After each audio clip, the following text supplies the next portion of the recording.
सलात व तस्बीह किस तरह पढ़ें। बिस्मिल्लाहिर्रहमानिर्रहीम। शुरू अल्लाह के नाम से जो बड़ा मेहरबान और नहायत ही रहम करने वाला है। सलात व तस्बीह पढ़ने का तरीका ये है कि पहली रकत में तकबीर तहरीमा और सना के बाद 15 मरतबा ये कालमात अदा करें। सुबहानल्लाहि वल्हम्दुलिल्लाहि वला इलाहा इल्लल्लाह वल्लाहु अकबर।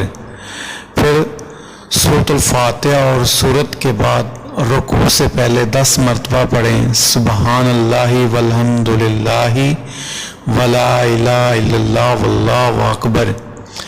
फिर रुकू में सुबहान रब्बियल अज़ीम के बाद 10 मरतबा पढ़ें। सुबहानल्लाहि वल्हम्दुलिल्लाहि वला इलाहा इल्लल्लाह वल्लाहु अकबर। फिर रुकू से खड़े होने के बाद यानी कि कौमा में 10 मरतबा पढ़ना है। सुबहानल्लाहि वल्हम्दुलिल्लाहि वला इलाहा इल्लल्लाह वल्लाहु अकबर। फिर सजदे में सुबहान रब्बियल आला के बाद 10 मरतबा पढ़ना है।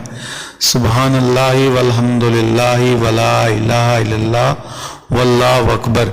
फिर दोनों सजदों के दरमियान वक्फे में 10 मरतबा सुबहानल्लाहि वल्हम्दुलिल्लाहि वला इलाहा इल्लल्लाह वल्लाहु अकबर पढ़ना है। फिर दोनों दूसरे सजदे में सुबहान रब्बियल आला के बाद 10 मरतबा पढ़ना है। सुबहानल्लाहि वल्हम्दुलिल्लाहि वला इलाहा इल्लल्लाह वल्लाहु अकबर। ख्याल है कि खड़े होने की हालत में सूरतुल फातिहा से पहले 15 मरतबा ऊपर वाली तस्बीह पढ़ें। बाकी सब जगह 10-10 बार ये तस्बीह पढ़ें और हर रकत में 75 बार तस्बीह पढ़ी जाएगी और 4 रकतों में तस्बीह की गिनती 300 मरतबा होगी।